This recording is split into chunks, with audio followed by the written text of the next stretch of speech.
even give me the decency to say, like, Kev, I'm the new gaffer. I haven't seen you play. There's nothing here for you. Do you know what I mean? Just that was it. No one actually at the football club told me I was getting released. Just had to work it out for yourself. So, yeah, work that out for yourself. You shit, there's football here for you.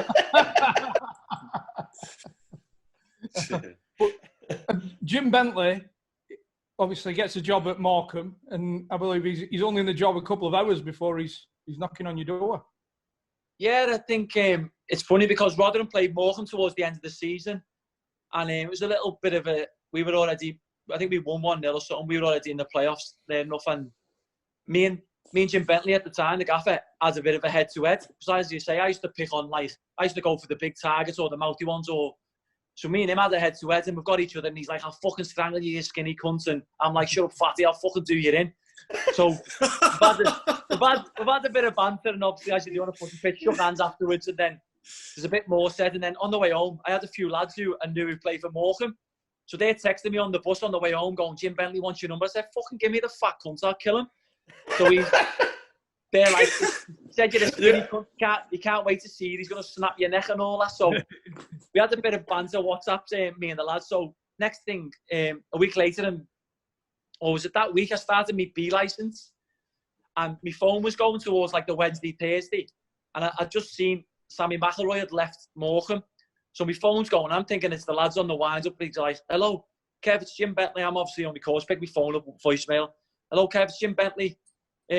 Just took over at Morecambe. Just want to speak to you regarding, obviously, see what you're doing next year. And I was like, yeah, fucking good one, lads. Fucking having me up here. You like we're a Tim Swallows? A Tim Swallows wind-up? Fucking class. So for a couple of hours, I pied the calls and never really answered. And I was like, yeah, good one, lads. So sending the WhatsApp groups and that, good one. So next thing, he turns up on my door on the Saturday with the assistant manager, found out where I lived. Turns up on my door on the Saturday. Obviously found out I was on my B licence, come on the Saturday, had a chat and made his first signing for me on the Saturday. Did you have the conversation about what you went through? No, we didn't really. It was more, I was trying to keep him on side because I wanted a contract. I fucking needed some money in. Well, you were early 30s here. You must have been thinking a few more years. Yeah, 31 I was, and there's me. Obviously, I'm thinking another year, pro footy. I'd take that, go and play non-league afterwards, as you say.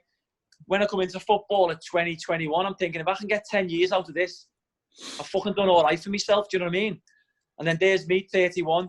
Jim Bentley comes and wants to sign me, offer me a year, because I wanted a bit more, but Morecambe, being club Morecambe was back then, with the lads over 30, they give you a year and see how you are and prolong it during the season or at the end of the season, provided now you're done. So I snapped his hands off for a year and thought, you know what, I'll have a little crack at this, enjoy it, and see what happens. Since you haven't just signed 1 year extensions, have you? Since that's all I've done. Brownie says it's like every year, even like I'm leading scorer. I think I've been leading scorer 6 years out of the 9 I've been there. I've got player of the year a few times. Obviously, fucking amount of goal of the seasons I've got, it's unbelievable. But and that's all of signs is like year after year. So I used to it'll be like come after Christmas, sign a new deal. Kev, we'll offer you a new deal. Yes, sound. Year later, new deal, Christmas, yeah. Then it become like January, end of January. Then it come like March. And as the years were going on, it was coming longer and longer. They only to like last year. It was like last year I signed end of May, nearly start of June. Do you know what I mean? I'd had talks and that, but they were trying to take the piss. And it's like, for what like the club said about me and what they think I offer around the football place, not just on the pitch, but off it, I was getting offered less money. And I like, over the years, the last 4 or 5 years, I've took pay cuts anyway, because football, the way it was going, and with my age, and I think, yeah, all right, I mightn't play enough games, but I'll take a little bit of a hit, £100 here, 150s or whatever, take a little bit of a hit each year, because I'll still get a contract to still play. But yeah, in the end, last year, the penny dropped, and I thought, you know what, they're taking the piss a little bit here, because for what I'm doing on the pitch and off it also, I'm helping them massively, and I'm not getting every year chipping away. I know it was like £50, £100, 150, but it all adds up over the year, doesn't it? Yeah. So I thought, no. So in the end, I did take a bit of a pay cut, but I got not as much as what they were trying to give me at first. So, for instance, I probably got £50 more, where they was probably say offering me 200, 250 less. I probably got it down to 175, which is not a great deal to what and how they spoke about me and how they see me. Do you know what I mean? But it should be irrelevant. If you're top scorer. Well, no, I was looking at Morecambe celebrated the 100th anniversary earlier this month. You've been there for 10% of their existence. Crazy, isn't it?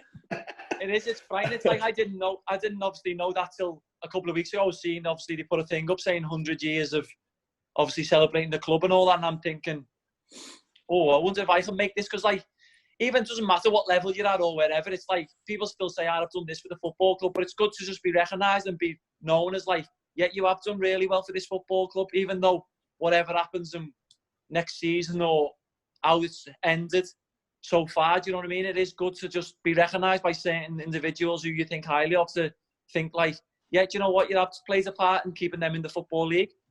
Do you qualify for a testimonial? Do you get a testimonial? No, that's next season. I would have got it. I'm gutted now. Jim Bentley gone and left. He should have given me 3 years, shouldn't he? And then left. I'd seen a quote from Jim Bentley, though. He said that you were the first signing and the best, and probably always will be. And if you need someone to rely on, then there's no one better than Kev Ellison.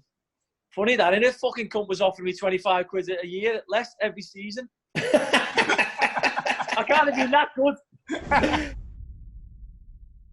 What's going on at the minute then with? Because I seen something on social media about you training with the kids and stuff. Is it anything you can speak about?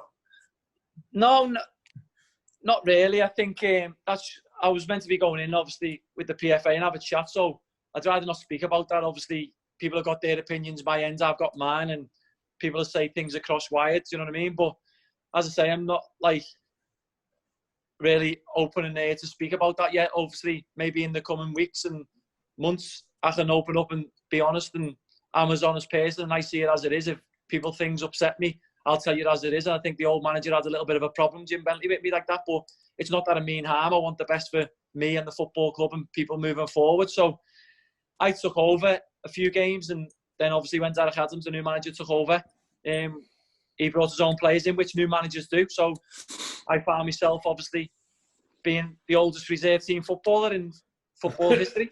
In the world. History.